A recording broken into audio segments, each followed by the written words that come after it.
Right, so we're back on the Renault today. I thought I'd show you around quickly what I've done so far without before today, just to get where we are now.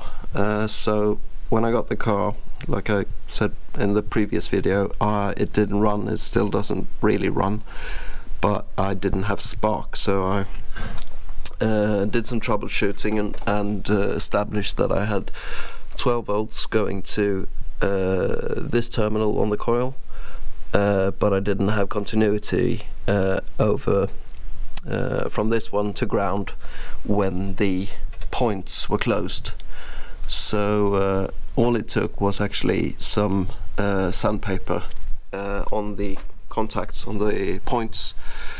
So the coil was fine, and now we have spark. And then I made a sort of a makeshift external fuel supply. This is version 2 with a glass jar to match the glass jar that is the reservoir for the brake master cylinder. You can see it right here, perhaps. Lights providing, and also the matching glass jar for which is the expansion tank for the radiator. And these actually came like this from factory, so yeah, French-like glass apparently. So I thought I'd sort of stick with that concept and use a glass jar for the petrol. So it's really easy on these cars to set up a external fuel supply, because the fuel pump is actually here. It's a mechanical fuel pump, and so what I did was well, basically this setup, but I used the return line going back to the tank when I tried to start it, and unfortunately, unbeknownst to me, the fuel return line actually came off while I was cranking, so it was pissing fuel down onto the engine, which, you know, isn't great for health and safety, but and also you can see the close proximity between the fuel pump and the carb, which also tended to backfire, which yeah, made everything all that much more interesting, I suppose. But I'm glad I caught it, obviously, and yeah, so this is version 2.0 of the external fuel supply, so we'll give this a go now. Also, another thing that I forgot to point out in the last video that I find quite interesting is that this actually is a mid-engine car. As you can see, you got the engine here and you got the gearbox here, and the engine is actually behind the front axle, which technically makes it front mid-engine, just like a Ferrari F12. I suppose that's where the similarities end, but yeah, it's something.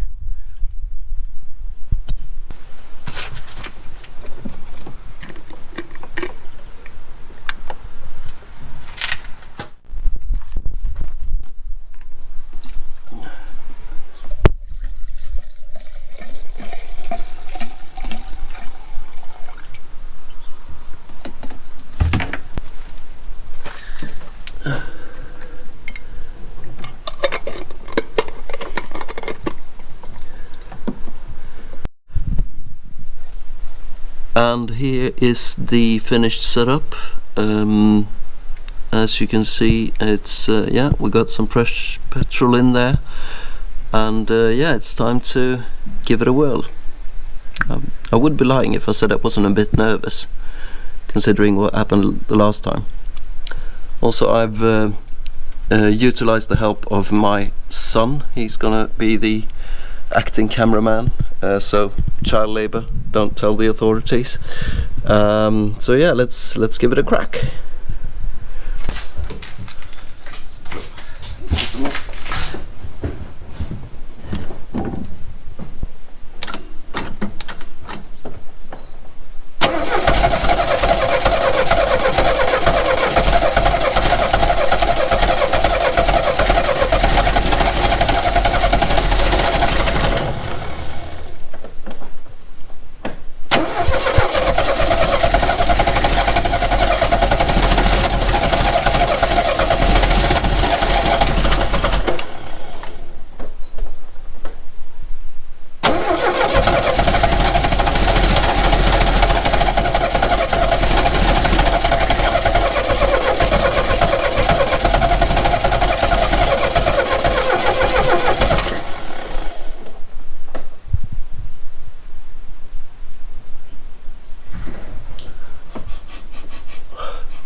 Can't smell any burning. That's a good start.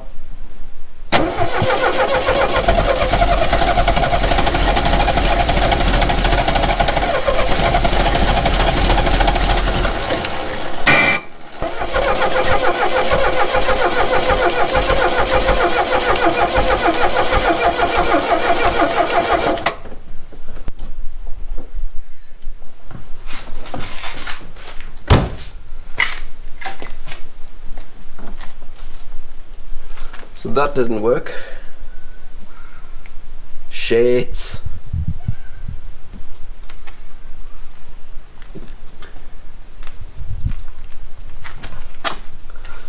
Let's try it one more time with some Go Juice.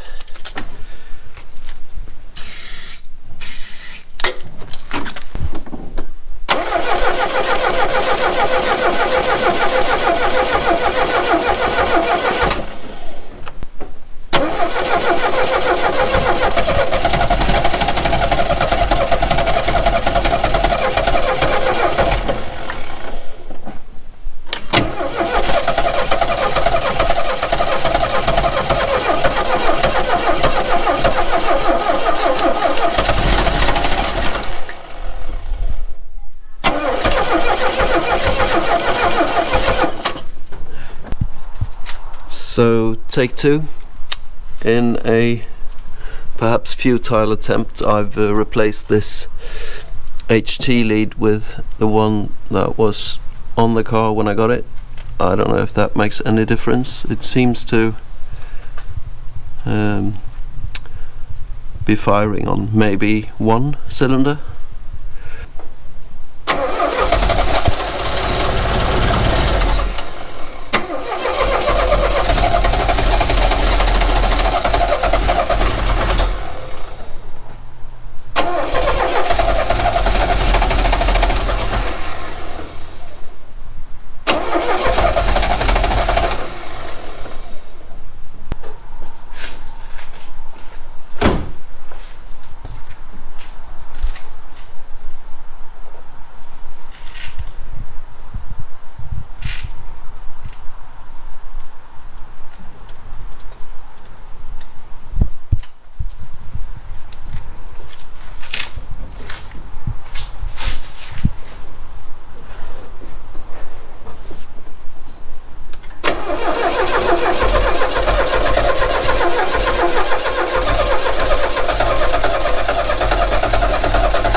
Wants to go.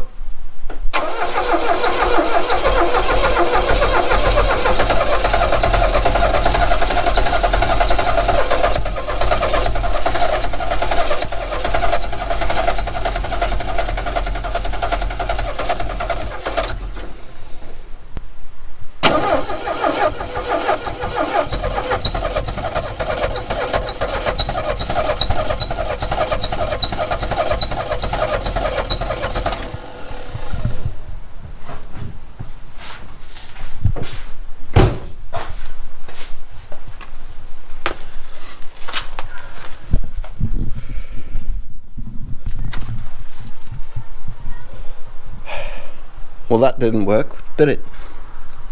Slightly disappointed, to be honest. Well, I'm gonna take a break now and return at a later date. Piece of French.